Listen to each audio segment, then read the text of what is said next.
Welcome back to the deep dive. Today, we're really getting into something critical, I think. It's about a fundamental shift in, well, how we value and even create knowledge, especially within neurodiversity-affirming practice. So if you're a practitioner, maybe a researcher, or just someone who's really curious about how we decide what counts as proof, well, this deep dive is for you. We're going to unpack a pretty radical idea. Yeah, it's this concept of small-scale action research. It's presented in our source material as this quiet but really powerful counterpoint to the traditional experimental designs most of us are familiar with. Right, the classic model, like the researcher draws the map, the practitioner follows it, measure the outcomes against some strict standard. Yeah. Very neat and tidy, on paper anyway. Exactly. But our mission today is to dig into why there's this growing movement insisting that a principle of ethics before evidence has to guide how we even draw that map right from the start. Ethics before evidence. That phrase, it really stops you, doesn't it? Because it kind of names this conflict, this small unease, as our sources put it, that a lot of practitioners probably feel. You know, you're trained to follow the protocol, get the objective data. But then every single day you see these unexpected discoveries just unfolding right there.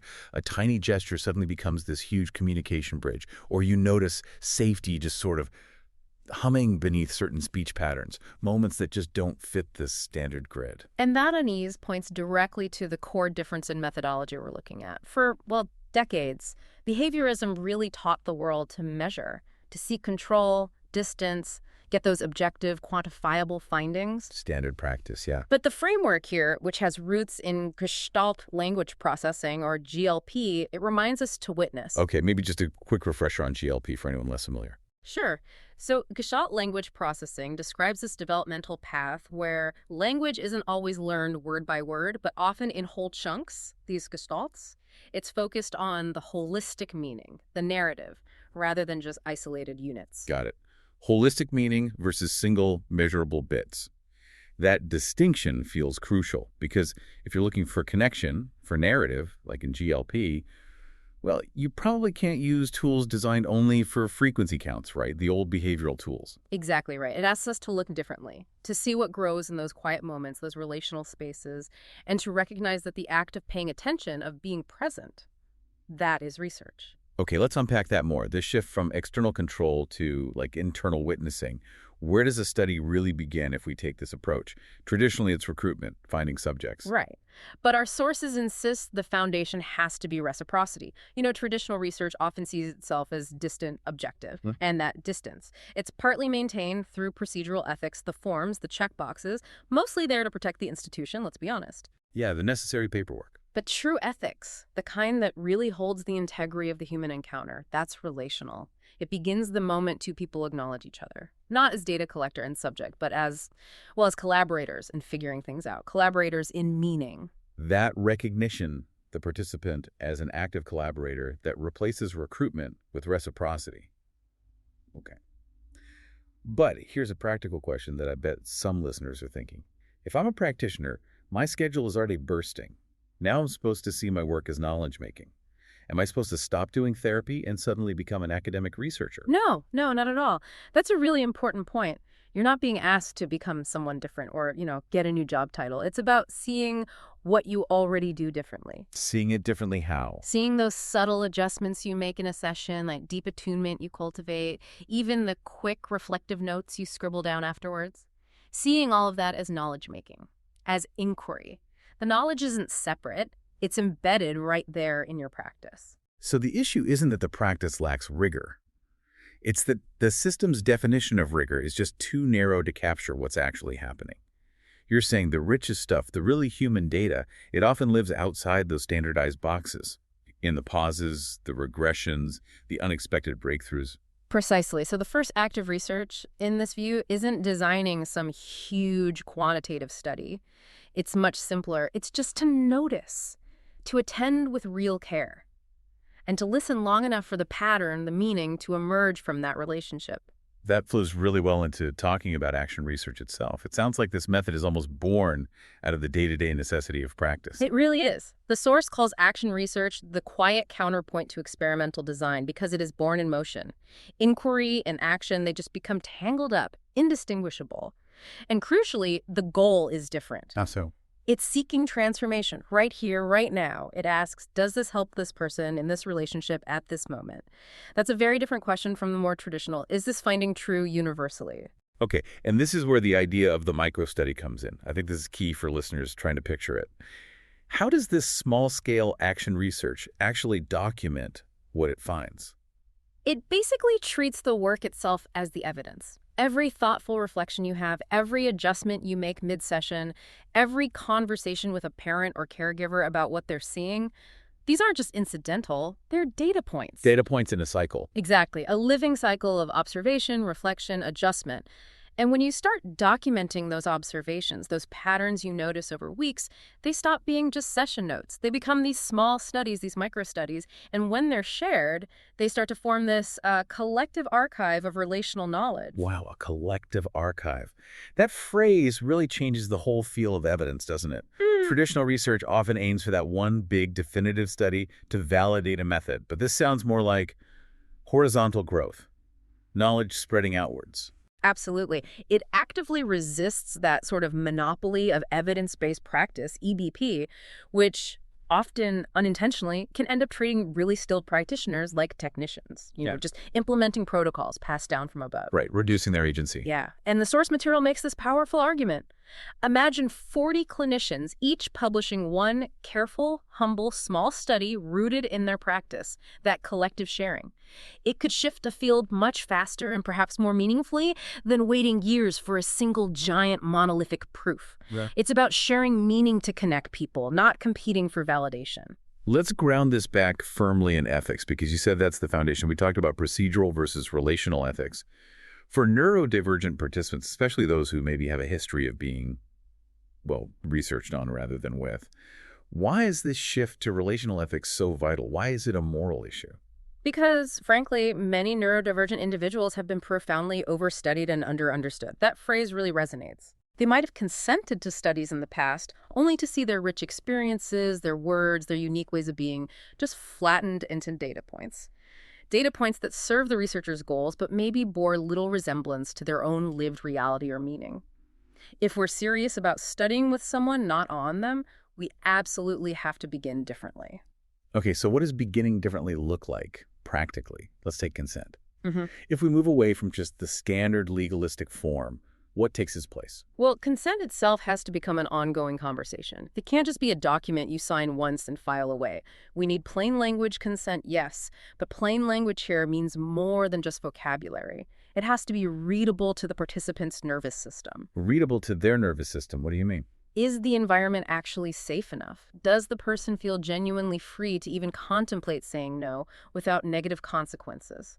That's the core of true relational consent. It needs to be revisited, reaffirmed, negotiated throughout the whole process. Okay. And then there's this even more radical step mentioned, co-design, which sounds like more than just having, say, a participant advisory board. It's about inviting participants into the actual design. Yes, exactly. Co-design is about restoring agency in a really fundamental way. When you ask participants, what questions matter to you? What outcomes feel important from your perspective? You ensure their contribution shapes something meaningful to them, not just something that satisfies a grant requirement or a publication goal. It's a genuine shift in who holds the power to define knowledge. Which also makes me think about anonymity. That's usually a cornerstone of ethical research, right? Protect the participant's identity. But the sources point out that in small, interconnected communities, like maybe within certain disability or neurotype groups, anonymity can be, well, kind of a fiction. It often is. And pretending otherwise isn't really ethical. So protecting identity in these contexts means having really open, honest conversations about what visibility actually feels like. What are the potential costs? What are the benefits? Ethical research here isn't about erasing someone's identity for the sake of the study's neatness. It's about informed choice. So giving participants the full picture, the nuances of being seen. Precisely, and resisting that urge to turn them into subjects. In a GLP frame especially, they're co-interpreters of meaning. They're studying alongside the practitioner, figuring things out together. This whole philosophy, it seems like it leads inevitably to confronting the big one, refusing the gold standard. Now, I know many in the traditional research world see the randomized controlled trial, the RCT, as the absolute peak, the ultimate proof. Why are we even talking about potentially moving away from it? Because the RCT, while it definitely promises certainty and a specific kind of rigor, often achieves that by delivering distance and, frankly, oversimplification. To get that necessary control, RCTs have to strip away context, emotion, the whole relational dynamic. The very things we're interested in here. Exactly. The very things that are essential for understanding human learning and connection, especially in a neurodiversity-affirming context. You filter out the messiness to get clean data, but the messiness might be where the meaning is. Okay, but here's the pushback, I imagine.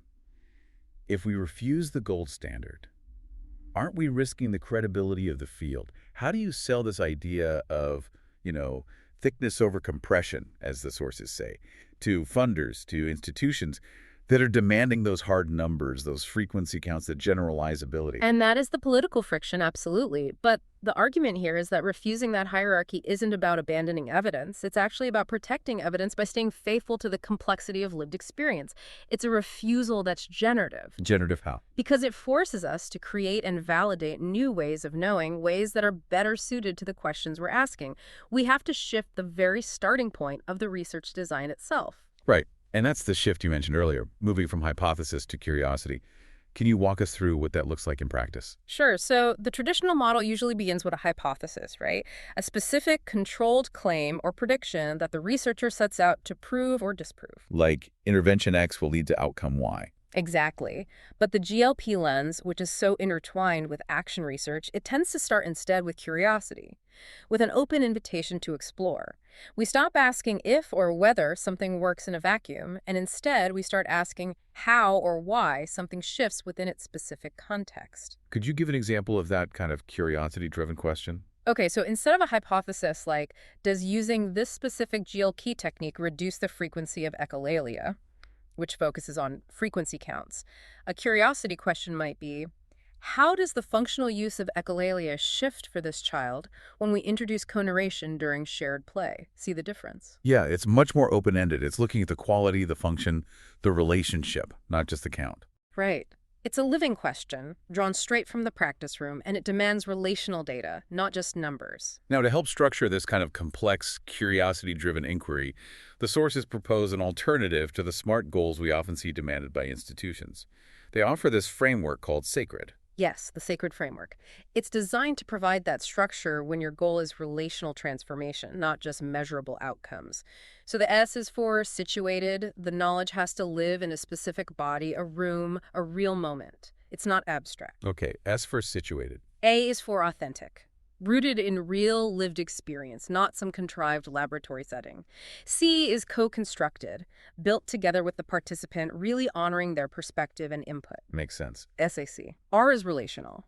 The knowledge itself is shaped by genuine trust, by that interdependence between researcher and participant.